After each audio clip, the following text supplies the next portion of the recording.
কাকা বগুড়া থেকে আসছে চট্টগ্রাম, কেমন লাগতেছে কাকা একটু বলেন। আপনার কাছে কত বছর আগে আসছিলেন আগে? আমি মনে করি যে 10-12 বছর আগে আসছিলাম। আচ্ছা, 10-12 বছর আগে। হ্যাঁ, আপনার বাড়ি বগুড়া, বগুড়া। শহীদ জিয়াউর রহমানের এলাকায়। হ্যাঁ, গাবতলী। হয় হয়। গাবতলী, তাই না? হ্যাঁ হ্যাঁ হ্যাঁ। আচ্ছা, তো আপনারা একটা প্রশ্ন করি, আপনি কোন দল করেন? একদম সত্যি কথা বলেন। শোনেন, এই তো আমার তো দল করবে গেলে পরে তো আমি বহু কথা কওয়া লাগবে, তাহলে তো এটা না, এটা কন বাদ দেন, কন এটা বাদ দিয়ে কথা কয় এমনি না। কোন সমস্যা নেই। এটা বাদ দিয়ে কওয়া লাগবে। শোনেন, আমার 71-এর আগে আমার জন্ম। 71-এর আগে? হ্যাঁ, আমার 63 বছর 66 বছর চলতেছে এখন আপনি বর্তমান। মুক্তিযুদ্ধ করছেন? মুক্তিযুদ্ধ করিনি, মুক্তিযুদ্ধের সাথে একটু সাহায্য করছে তা করে। তখন মানে ছোট ছিলেন? হ্যাঁ, ছোট ছিলাম। তারপর? আমাদের বাংকারের মধ্যে আমার বাড়ির পেছনে একটা আড়া আছে। হ্যাঁ, ওই আড়ার মধ্যে একটা বাংকার খোঁড়া হয়েছিল। হ্যাঁ, ওই বাংকারের মধ্যে কিছু মুক্তিযোদ্ধা আহ, ওই আসে, তারা ওই রাত্রির বেলায় দিনের বেলায় থাকে, হ্যাঁ, আর রাত্রির বেলায় ওরা বাইরে চলে যায়। হ্যাঁ। বুঝছে, এটাও আমরা দেখছি, ওর অস্ত্র পত্র গুলো আমরা পোলাছি আচ্ছা, ওই টাইমে। হ্যাঁ, বুঝছে, তা যাই হোক, যে স্বাধীন হলো, যাই যে গণ্ডগোলী দিতে হলো, হওয়ার পর যে স্বাধীন হলো, তারপরে ওরা ইগুকুরিতে আমাকে গ্রাম হতে একটা মুক্তিযুদ্ধ আসলো, তাই তাই 10-12 জনে কমান্ডার, তাই হ্যাঁ। হচ্ছে কমান্ডার, হ্যাঁ, কমান্ডার। সমস্যা নেই, এটা ভালো কথা। শিখগঞ্জ থানারও ওই কমান্ডার হলো তখন। আচ্ছা, হ্যাঁ, উনি বেশ কতদিন চলার পর উনি মারা গেল। আচ্ছা, আচ্ছা। মারা যাওয়ার পর তখন আর কোনটি ওটা নাই। তখন গিয়ে ও উনি আসলো একজন সামরিকের একজন লোক। হ্যাঁ, কর্মকর্তা ছিল। হ্যাঁ, তাও 3rd ডিভিশনে। আচ্ছা, থার্ড ডিভিশন। হ্যাঁ, থার্ড আপনি তো ডিভিশনে। দেখছেন সব, হ্যাঁ। হ্যাঁ, 3rd ডিভিশনে ওই মেজর আসলো। তখন এই যে ওর ওপরে যে মেজরগুলো আসলো, তারা তখন পশ্চিম পাকিস্তান চলে গেছিল ওরা। পাকিস্তান চলে গেছে? হ্যাঁ, ওরা পাকিস্তান চলে গেছিল। শুধু জিয়াউর রহমান ছিল? হ্যাঁ, জিয়াউর রহমান।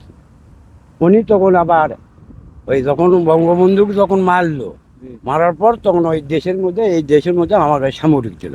আচ্ছা, এমনভাবে কঠোরভাবে সামরিক ছিল, দেওয়ার পর কোনো বাইরে যেগুলো লোকজন আসছিল, সেগুলো আর বাইরে আবার যেতে পারেনি। আচ্ছা, হ্যাঁ, সেগুলো আর যেতে পারেনি, তখন দেশেই থেকে গেল। আচ্ছা।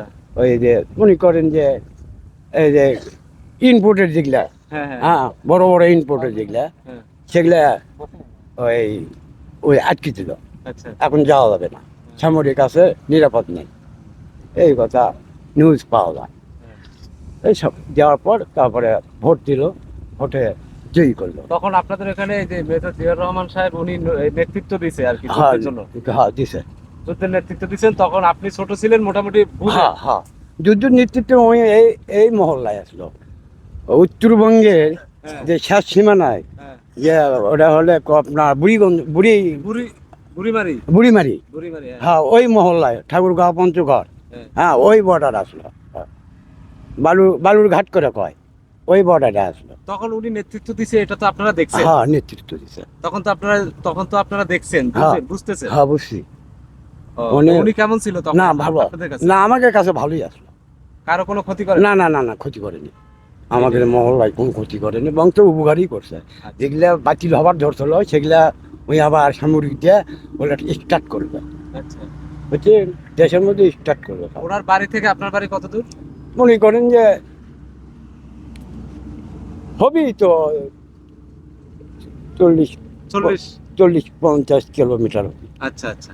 তো আপনার বয়স তখন কতটুকু ছিল? 10-12 বছর? না, তো বেশি আসলো। আরো বেশি আছে তো? হবে। মাশাআল্লাহ, আপনি তো তখন সব বুঝতেছেন। হ্যাঁ, সবই আমি মনে করেন যে ওই মানে পাকিস্তান। জিয়াউর রহমানকে আপনি সরাসরি দেখছেন, কথা বলছেন? হ্যাঁ হ্যাঁ, একদম হ্যান্ডচিপও করা হতো তো। তাই? হ্যাঁ, ও যখন ট্রেনিং দিবার গেছে, আমাদের ওই মহল্লা যখন ট্রেনিং দিবার গেছে, হ্যাঁ। শীতের টাইমে ট্রেনিং দিবার যায়, হ্যাঁ, বুঝছেন। ওকে একটা আছে যে শীতের টাইমে ট্রেনিং দেয়। জি। তো পাথার আছে আমাদের, ওই উঁচু উঁচু জায়গাগুলো আছে, হ্যাঁ। সেগুলো যায় ওরা ট্রেনিং দিচ্ছিল শীতের টাইমে। তো উনি ভালোই করছে, খারাপ করেনি। আমাদের যে মিটিংগুলো, হ্যাঁ, এগুলো আমার দেশের আসলো না। এগুলো ছিল না? না, আচ্ছা। আমরা এগুলো খুঁজে পাইনি।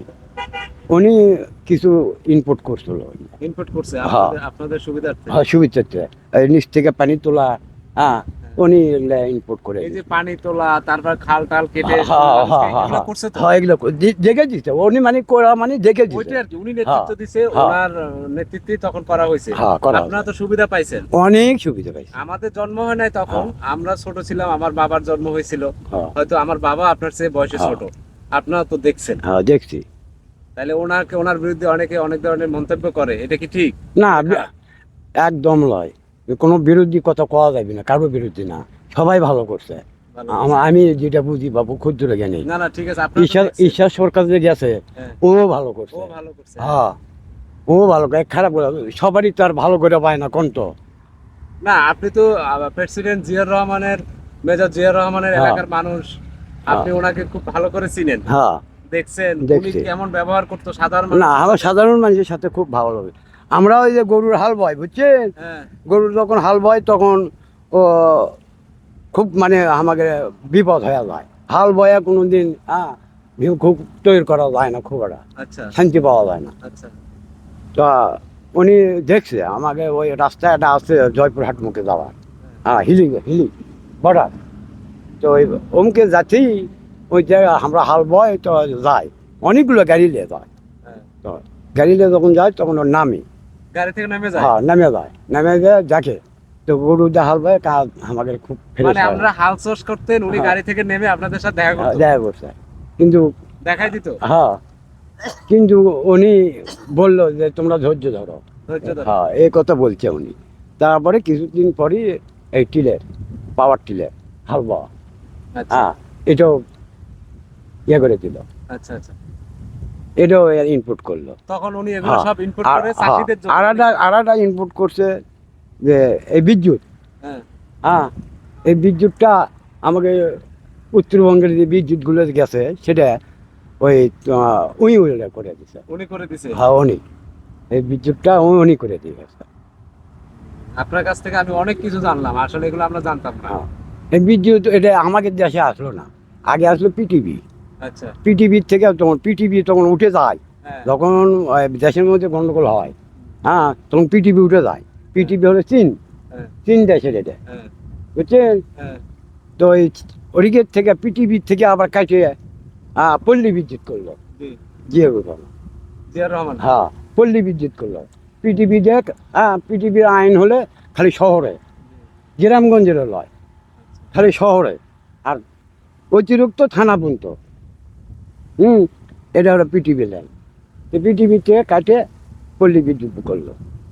তো পল্লী বিদ্যুৎ করার পর তখন আমাকে পল্লী এলাকায় তখন বিদ্যুৎ ঢুকে গেল। অনেক ভালো লাগছে আপনার কাছ থেকে, আর আপনি বাস্তব কথাগুলো শুনলাম। ওই টাইমে আমরা সদস্য হয়েছিলাম, 10 টাকার সদস্য। 10 টাকা সদস্য? হ্যাঁ ওই টাইমে কিসের সদস্য এটা? বিদ্যুৎ নেওয়ার জন্য করে। বিদ্যুৎ 10 টাকা দিয়া? হ্যাঁ 10 টাকা দিয়ে মাশাআল্লাহ। আর এখন আপনি কল্পনা করতে পারবেন? 472 জন আমরা সদস্য হয়েছিলাম ওই টাইমে। তখন তো জনসংখ্যা কম। তখন ওই জিয়াউর রহমান এই বিদ্যুৎটারে আপনাদেরকে বন্টন করে দিছে? না ওরই কয়া দিছে, সেটা কয়া দিছে যে বিদ্যুৎ দান ঘরে ঘরে পৌঁছে, আচ্ছা। বলে দিছে, তখন ওই বলে দিছে ওগুলা। তার মানে আপনারা কাছ থেকে দেখছেন, ব্যক্তি হিসাবে জিয়াউর রহমান মানুষ ভালো ছিল। ভালো আসলো। আপনারা যেহেতু এলাকার হ্যাঁ, মানুষ, হ্যাঁ। আপনারা সবচেয়ে ভালো জানবেন, কাছ থেকে দেখছেন। হ্যাঁ তো আপনার তো অনেক স্মৃতি মুক্তিযোদ্ধার। ওর ছেলে, হ্যাঁ। ওর ছেলেও আমার শিখবন্ধ থানা যায় মিটিং করে ওর আছে। ছেলের নাম কি? তারেক। ও আচ্ছা, আপনি চিনেন তো? হ্যাঁ। হ্যাঁ উনি আমার এলাকার যায় মিটিং করে আছে। উনিও গেছিল? হ্যাঁ দেখ, অনেক কিছু জানলাম মুক্তিযুদ্ধের সময়। তারপর আপনার বয়স ছিল 10 থেকে 12 বছর। হ্যাঁ এরকম তাহলে তো আপনি সবকিছু জানেন। সব জানি বাবা, সব যাই হোক, জানি। আপনার কাছ থেকে অনেক কিছু হ্যাঁ। জানলাম।